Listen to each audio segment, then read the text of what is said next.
ಇಲ್ಲೇ ನಿಲ್ಲಿಸ್ರಿ.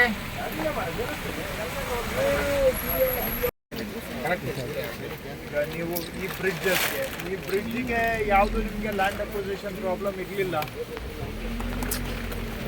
ಹೌದಾ ಇಲ್ವಾ ಸರ್? ಇದಕ್ಕೆ ನಮ್ದು ROW ಸಿಗ್ತಾರೆ. ಈಗ ಲ್ಯಾಂಡ್ ಅಕ್ವಿಸಿಷನ್ ಪ್ರಾಬ್ಲಮ್ ಇದ್ದು 4 ಕಿಲೋಮೀಟರ್ ಆಯ್ತು, 4 ಕಿಲೋಮೀಟರ್ ಬಿಟ್ಬಿಡಿ, ಉಳಿದಿದ್ದಾದ್ರೂ ಮಾಡ್ಬೋದಿತ್ತಲ್ಲ ಸರ್. ಎಲ್ಲ ಆಲ್ ಕ್ಲಿಯರ್ ಆಗಿದೆ ಸರ್.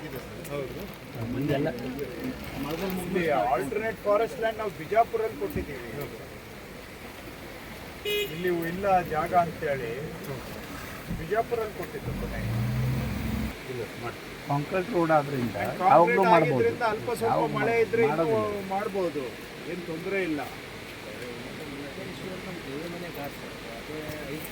ಸುಮ್ಮನೆ ಹೇಳೋದು ಬಿಟ್ರೆ ಮತ್ತೆ ಏನು ಪ್ರಾಬ್ಲಮ್ ಆಯ್ತು,